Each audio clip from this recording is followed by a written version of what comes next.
Welcome to कैरी 360 power generation automation से related training series generator control modules. उसमें आज का टॉपिक है पावर विज़र्ड 1.0 और 2.0। एफ जी विल्सन का वेल फेमस प्रोडक्ट है पावर विज़र्ड कंट्रोलर, जो एफ जी विल्सन के जेनसेट के ऊपर इंस्टॉल्ड होता है, जो एफ जी विल्सन के कंप्लीट जेनसेट की कंट्रोल, मॉनिटरिंग और प्रोटेक्शन को परफॉर्म करता है। सेम यही कंट्रोलर्स आपको कैटरपिलर्स के जो जेनसेट हैं उसके ऊपर भी आपको मिलेगा। डिफरेंट वेरिएंट अवेलेबल होते हैं इस कंट्रोलर के, डिफरेंट मॉडल्स होते हैं इसमें 1.1 और 2.1, ऐसे ही 1.0 और 2.0 और प्लस के साथ आपको अवेलेबल होता है। अपने फीचर्स इसमें थोड़े से डिफरेंट होते हैं 1.1 और 2 पे। आज हम इस ट्रेनिंग में ये सीखेंगे कि इस कंट्रोलर्स को किस तरीके से इस्तेमाल किया जा सकता है, कौन कौन सी प्रोटेक्शन इस्तेमाल होती हैं इसमें, इसको कैसे रीसेट किया जा सकता है, कैसे इसको स्टॉप और ऑटोमेटिक जो फंक्शनैलिटी है वो किस तरीके से परफॉर्म की जा सकती है।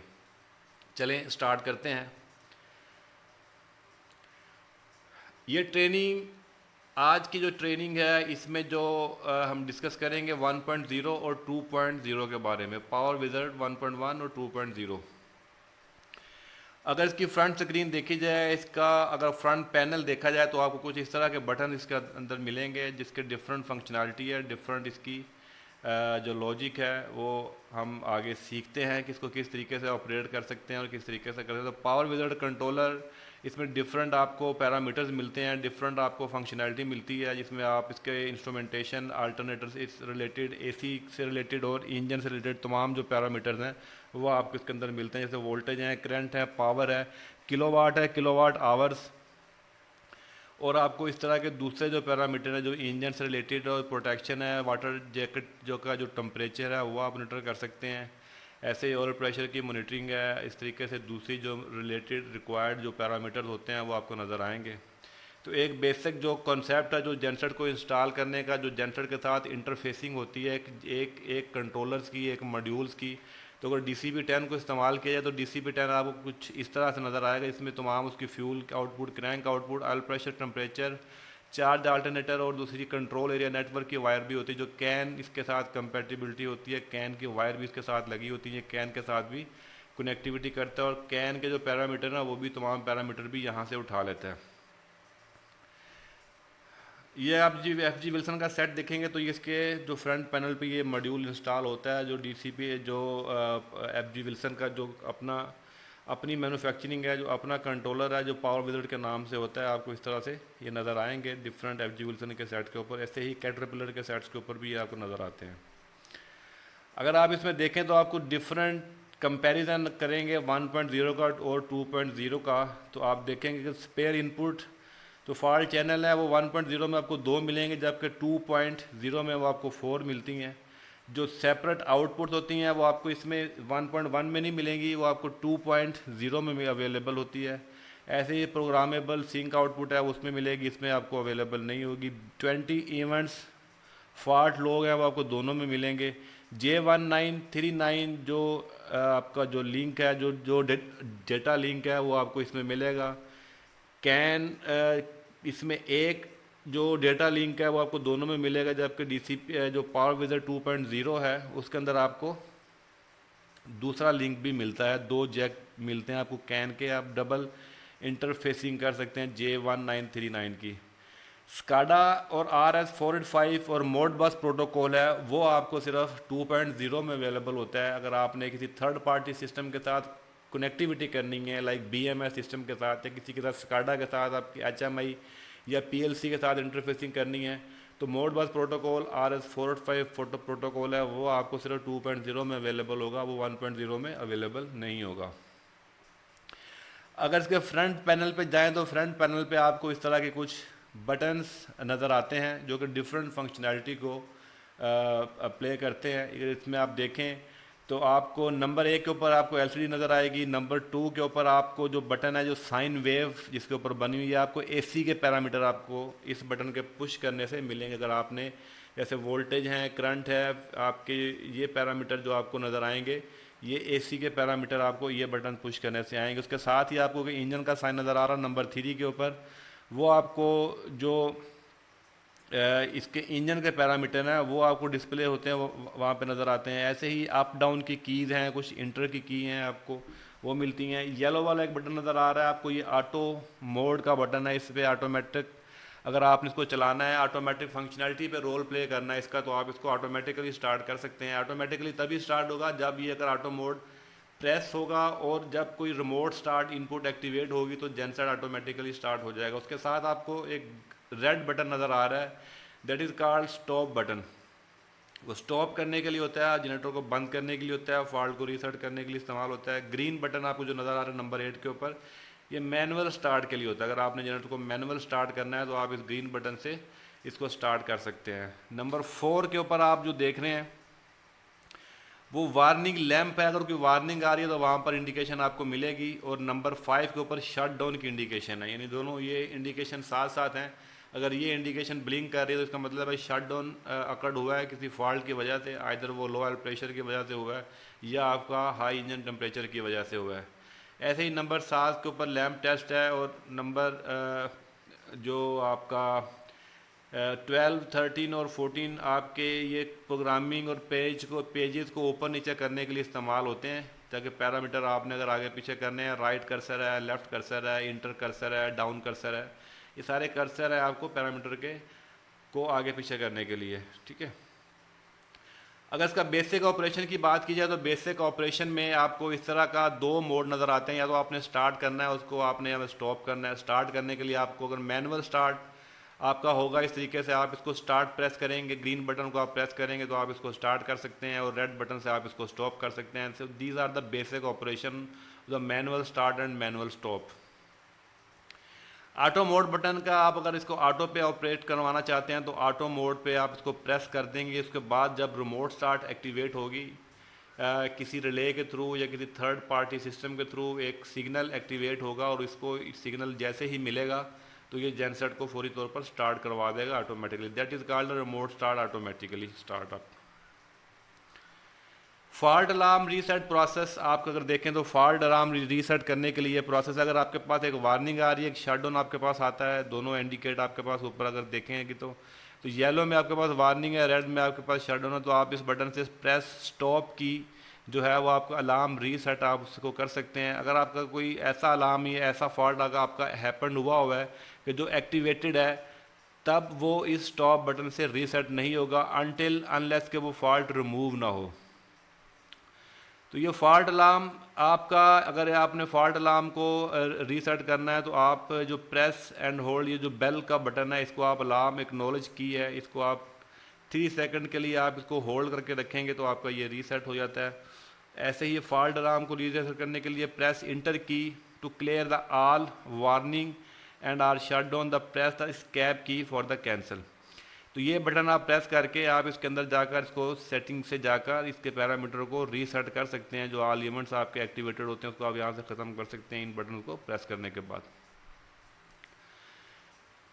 ये आपका इंटरफेसिंग ओवरव्यू है। अगर आप जैसे इन बटन का मैंने इंट्रोडक्शन करवाया है, एसी साइन का ओवरव्यू है जिसमें आपको अल्टरनेटर से रिलेटेड पैरामीटर मिलते हैं, वोल्ट करंट आपको फ्रीक्वेंसी के पैरामीटर आपको नज़र आएंगे।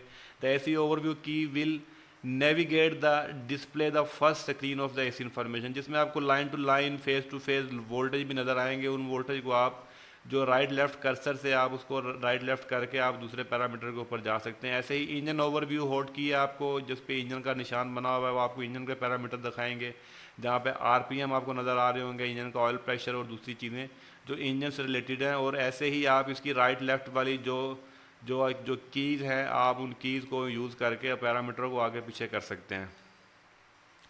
Lamp test, pressing and holding the lamp test key will cause the all of the LEDs and display the screen the pixel to turn on। तो इस button को पुश करने से तमाम LEDs आपकी चेक हो जाती हैं, जिससे आपका लैम्प टेस्ट हो जाता है कि तमाम LEDs आपकी वर्किंग फाइन।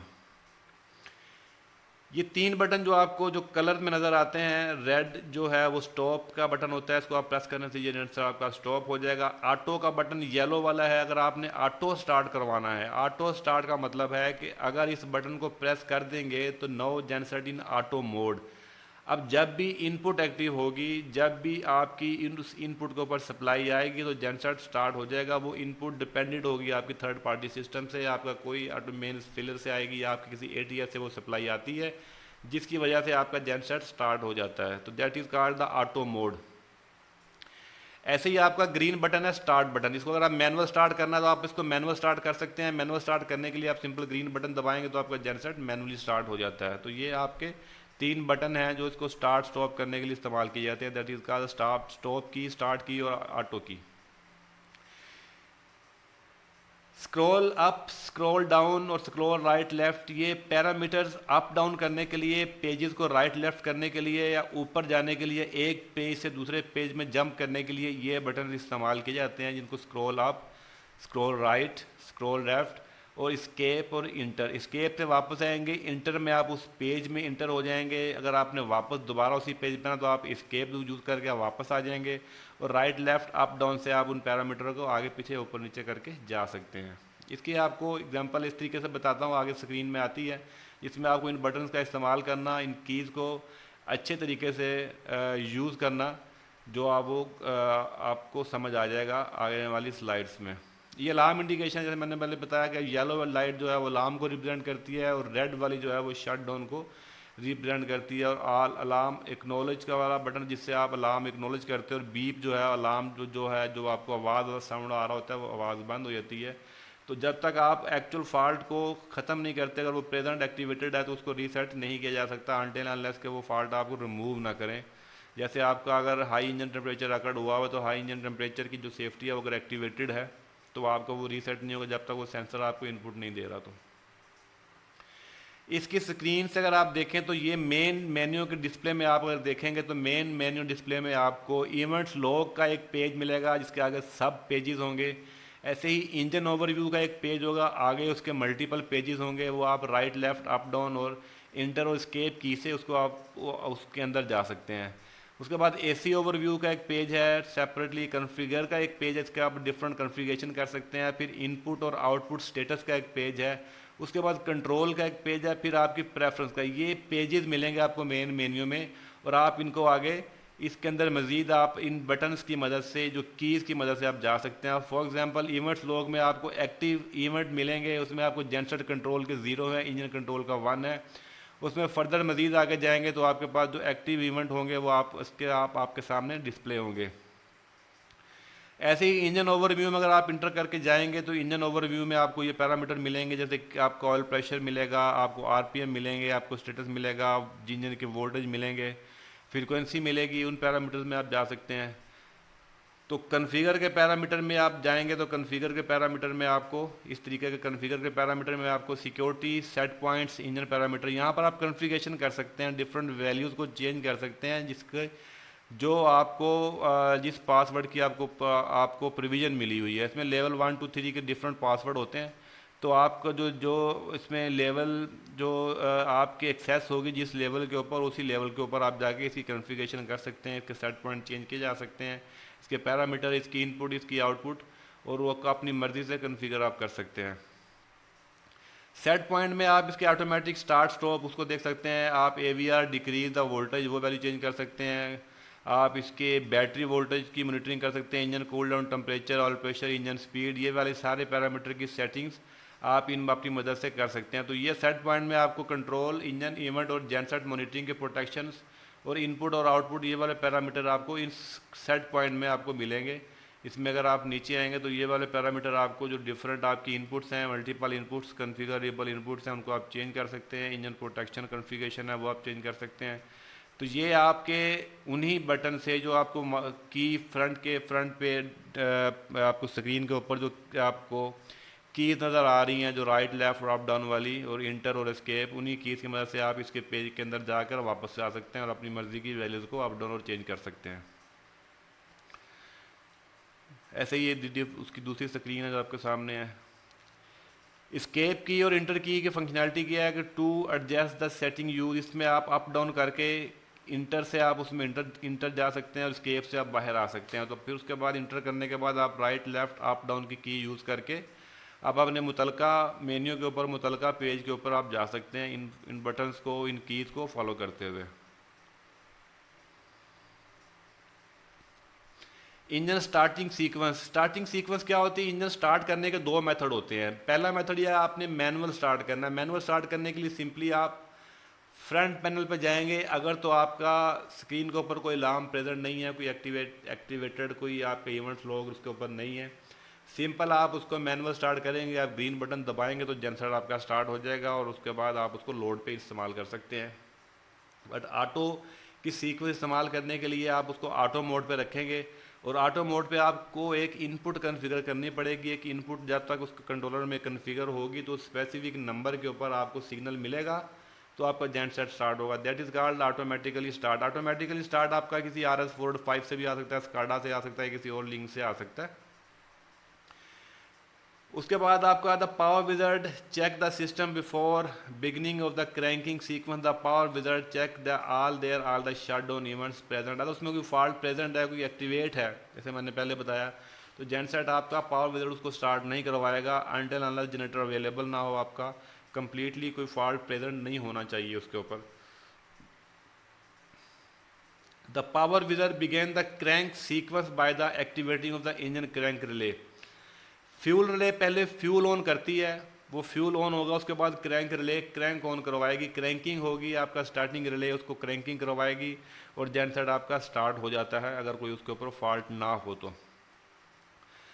अगर 3 ट्राइज करने के बाद ऑटो मोड पे अगर 3 अटैम्प्ट करता है, 3 अटैम्प्ट 10-10 सेकंड के बाद की नॉर्मल तौर पर उसके अंदर ड्यूरेशन होती है। अगर 10-10 सेकंड के बाद वो 3 अटैम्प्ट लेता है ऑटोमेटिकली, अगर तीनों अटैम्प्ट में वो स्टार्ट नहीं होता तो फेल टू स्टार्ट की इंडिकेशन वो डिस्प्ले कर देता है कि genset has been fail to start. उसने ट्राई किया लेकिन वो स्टार्ट नहीं हो सका किसी वजह से। No you have to check, no you have to find out the reason behind the fail to start. Fail to start के पीछे क्या रीज़न है, क्या वजह है, डिफरेंट वजूहत हो सकती हैं। वो वजूहत जानने के लिए आपको जेनसेट की ट्रेनिंग के ऊपर आना होगा जो कि अवेलेबल है इसी चैनल के ऊपर। कंप्लीट जेनसेट की ट्रेनिंग तमाम ब्रांड्स तमाम मॉडल्स के हवाले से अवेलेबल हैं, जो फिर आपको अच्छे तरीके से आपको आइडिया हो जाएगा कि जेनसेट अगर फेल टू स्टार्ट होता है तो क्या वजूहत है उसके पीछे जिसकी वजह से जेनसेट स्टार्ट हो रहा है। तो फिर आप जब तक उसकी रेमेडी करेंगे जेनसेट, उसके बाद ही फिर आप जेनसेट को स्टार्ट कर सकते हैं। ऐसे ही स्टॉपिंग सीक्वेंस है। स्टॉपिंग सीक्वेंस करने के लिए आप उसको मैनुअल स्टॉप कर सकते हैं। मैनुअल स्टॉप करना सब इजी है, आप उसको मैनुअल बंद कर सकते हैं जिस तरीके से। लेकिन अगर आप ऑटो पे बंद करते हैं तो ऑटो पे बंद करने के लिए आपके पास डेफिनेटली वो इनपुट डीएक्टिवेट होगी तो वो स्टॉप होगा। So the power wizard receive the engine stop signal, the signal will be one of the 4। इसमें से कोई भी सिग्नल हो सकता है, वो ऑपरेटर प्रेस स्टॉप की कर सकता है, उससे स्टॉप हो सकता है, कोई भी ऑपरेटर होगा, operator the press the stop key, genset will stop. The control is in the auto and the remote initiate digital input become the inactive. अगर वो इनपुट इनएक्टिव होती है तो भी जेनसेट आपका स्टॉप हो जाएगा। The control receive a stop command via RS485 SCADA data link. Power wizard 2.2 में ये फीचर अगर वहाँ से होगा तो जेनसेट आपका स्टॉप हो जाएगा। तो ये वो आपको सीक्वेंस इनमें से कोई भी एक परफॉर्म होगी तो जेनसेट आपका स्टॉप होगा। The power wizard being the cool down period, याद रखिएगा कि ऑटो मोड पे कूल डाउन ऑपरेशन जो कूल डाउन जो टाइम पीरियड है वो एप्लीकेबल होता है। तो स्टॉप होने के बाद जेनसेट का ब्रेकर निकल जाता है, यानी वो लोड से डिस्कनेक्ट हो जाता है, बट वो कूल डाउन टाइम पूरा करता है अपना। So that would be 2 minute, 3 minute, 4 minute, depend upon your requirement. तो उसके बाद कूल डाउन टाइम इनिशिएटिव हो जाता है, वो 4 मिनट 2 मिनट का होगा, तो उसके बाद कोई जेनसेट आपका बंद होगा। In order to bypass the cooldown, hold down the stop key for 3 second. अगर आपने बाईपास करना है कूलडाउन को तो आप उसकी जो स्टॉप की 3 सेकंड के लिए होल्ड करेंगे। The options press enter to bypass, आपके पास एक ऑप्शन आ जाएगी इंटर, तो उसको आप इंटर टू बाईपास करेंगे तो press escape to continue will be shown in the display. The press the enter key the bypass the cooldown sequence or press the escape key to continue the cool down sequence. After the cool down cycle, the power wizard stop the engine by turning of the fuel control relay. तो ये इसकी stopping sequence है। जैसे उसकी starting sequence थी ऐसे ही उसकी starting sequence के जो उल्ट होती है वो उसकी स्टॉपिंग सीक्वेंस कहलाती है। इवेंट स्टेट में आप इसको इवेंट्स में डिफरेंट, एक प्रेजेंट इवेंट होगा, एक एक्टिव होगा, एक इनएक्टिव होगा। तो present the condition the causing the event ongoing and affecting the system behaviour. If the event is a present that we cannot the reset. अगर present है तो हम उसको रीसेट नहीं कर सकते अनटिल उसको ख़त्म ना किया जाए। जो एक्टिव इवेंट होगा no longer present can be reset by the user, however it has been latched by the enable the system and needed to be the rest before the engine can be restarted. Inactive जो होंगे उसको आप easily reset कर सकते हैं, reset button से आप उसको inactive event exist on the historical purpose only. तो ये तीन तरह के आपको इवेंट स्टेटस में मिलेंगे। इवेंट व्यूइंग, आप इवेंट्स व्यूइंग अगर देखना चाहते हैं तो from the main menu of the highlight the event log and press the enter की। A list of the all installed ECMs will be displays, the number of opposite present, the total present and active event in the each log. The highlight on the ECM and press the enter key to view the ECM event log. तो इस schedule से इस follow करने से आप उसके events जो लोग हैं उसको आप डिस्प्ले देख सकते हैं। सिंगल इवेंट रीसेटिंग करने के लिए क्या मेथड, अगर सिंगल इवेंट को रीसेट करना तो क्या करना, तो press the stop key press करेंगे, enter the event log option from the main menu, select the ECM from the list. Number 4 पे जब जाएंगे scroll through the events in order to highlight the event in the rest, make sure the event status active, ठीक है, not present, press the enter key. Reset will be highlighted if the condition is no longer present and the control is in stop. Press the enter key again, the fault will clear. Press the escape key 3 times in order to get back to the main menu. तो इस process से आप उसको reset करने के बाद वापसी main menu में आ सकते हैं। क्विक इवेंट रीसेटिंग में आपको प्रेस द स्टॉप की करेंगे, press and hold the alarm acknowledge key for the 3 seconds, press enter to reset all event, press escape to the cancel. तो ये इस प्रोसेस को फॉलो करते हुए आप उसको रीसेट कर सकते हैं। सिक्योरिटी इसमें होती है इस कंट्रोलर्स के अंदर, ये कंट्रोलर कुछ डिफरेंट है, जैसे कि आपने दूसरी ट्रेनिंग्स भी अगर देखी होंगी जिसमें डिफरेंट कंट्रोलर्स आपको, जैसे डीप सी है, कॉमैप है, वुडवर्ड है, उसके कंपैरिजन करें तो इसके अंदर कुछ चीज़ें इसके अंदर कंपनी की तरफ से लॉक्ड होती हैं, एक सिक्योरिटी चेक्स लगे होते हैं जिसकी एक्सेस हर बंदे के पास नहीं होती। उसमें डिफरेंट लेवल 1, 2, 3 लेवल के पासवर्ड होते हैं, जिसके पास वो पासवर्ड या वो अथॉरिटी होगी तो वो उसकी कॉन्फ़िगरेशन या उसकी मॉडिफिकेशन कर सकता है। तो there are 3 level of password protection on the power wizard control panel. All of the adjustable set points are associated with the specific level of security required to make the adjustment to the parameter. The password only affect the changing the set point within the control panel. Changing the set point with the service tool does not require the password. तो अगर आपके पास ET है, electronic service tool kit है, ET है, EST है, ET अगर आपके पास है, ET आपके पास इलेक्ट्रॉनिक टेक्नीशियन कहलाता है, एक सॉफ्टवेयर होता है जो इस पावर विज़ार्ड के साथ कनेक्ट होता है और वहाँ पर आपको किसी लेवल का पासवर्ड नहीं चाहिए होता, वहाँ पर आप इसकी कोई भी सेटिंग को चेंज कर सकते हैं वाया सॉफ्टवेयर।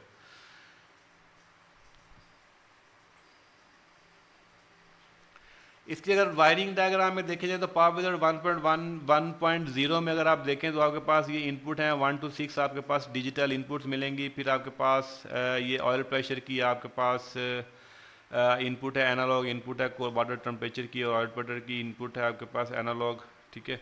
इसके बाद आपके पास CT की इनपुट हैं आपके पास 31, 47, 50, 57, 39, ये आपके पास CTs की इनपुट हैं। ऐसे ही 3 फेज़ की जनरेटर की सेंसिंग है इसके अंदर 13, 11, 9 के ऊपर 3 फेज़ की सेंसिंग है, 7 के ऊपर न्यूट्रल है।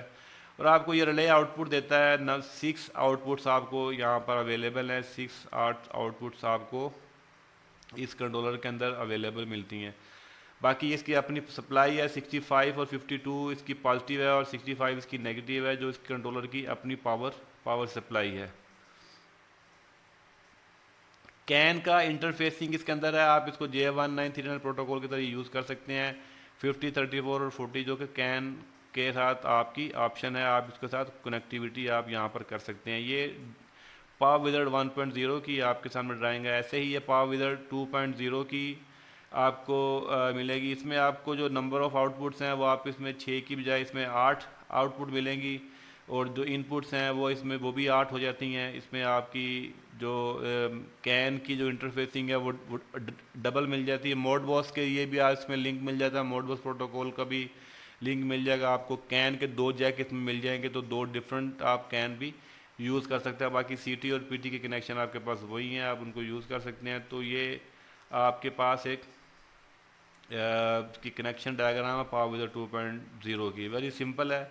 डिटेल मैनुअल आपको चाहिए होगा तो लिंक में मिल जाएगा, आप इसको डाउनलोड भी कर सकते हैं, तो फर्दर आपको वहाँ से भी डिटेल्स के बारे में मिल सकती है। इस तरीके से आप रिले आउटपुट्स अपनी मर्जी से कन्फिगर कर सकते हैं। रिले आउटपुट आप यूज़ कर सकते हैं, आपके पास ऑप्शन है। इंजन क्रैंक की रिले और फ्यूल की रिले है, वो तो आपके पास दो आउटपुट तो होंगे। इसके अलावा जो कन्फिगरेबल आउटपुट्स हैं उनको आप अपनी मर्ज़ी से चेंज कर सकते हैं। वहाँ पर आप कोई भी अपनी मर्ज़ी का जो इवेंट्स है वो आप वहाँ से ले सकते हैं, कोई मर्ज़ी का आप वहाँ पर अपना जो आउटपुट है वो कन्फिगर की जा सकती है। ऐसे ही इनपुट्स हैं, मल्टीपल इनपुट्स हैं, मल्टीपल फंक्शनैलिटी है, वहाँ से आप इनपुट की सेटिंग करके जो रिक्वायर्ड आपकी इनपुट है वो आप यहाँ से चूज़ कर सकते हैं।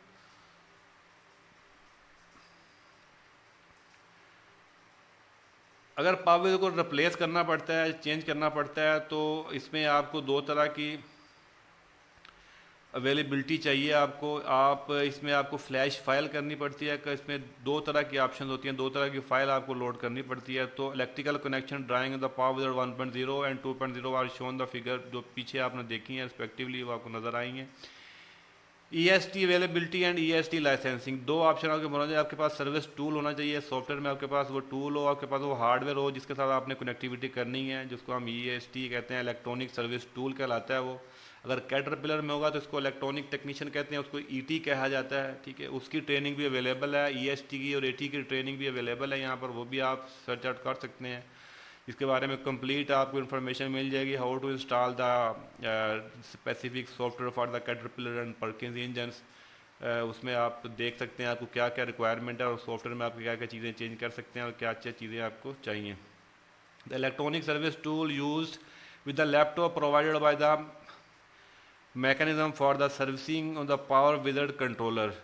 It's allowed to use the display view, change the current configuration file, the field replacement file, that is called the field replacement file, or the base level of the flash file.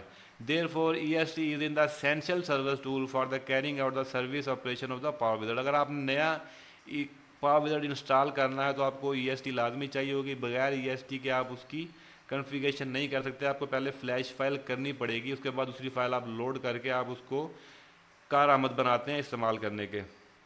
Instruction on the purchasing and licensing, इसलिए ये purchase software होता है जो आपको dealer से मिल सकता है, जो डीलर होता है उससे मिल सकता है, आपको वैसे ओपन मार्केट में भी अवेलेबल होता है, ये सॉफ्टवेयर मिल जाता है। जो इसका हार्डवेयर है, जो इसका अडाप्टर होता है, अडाप्टर वो भी आपको मिल जाता है, और जो दूसरी रिक्वायर्ड एसेसरी होती है वो भी आपको मार्केट में अवेलेबल होती है। बट ये परचेज करना पड़ता है इसका सॉफ्टवेयर, लाइसेंस की और इसका तमाम hardware. Flash file and the field replacement file, दो फाइल्स होती हैं जो एक कारआमद करती हैं एक नए कंट्रोलर को। अगर आपका कंट्रोलर रिप्लेस करना है तो नया कंट्रोलर लगाना, तो ये दो फाइल्स आपको रिप्लेस करनी पड़ेंगी। Flash file to obtain the replacement flash file for the most recent version of the flash file, the please refer to the contact the list of the back of the manual.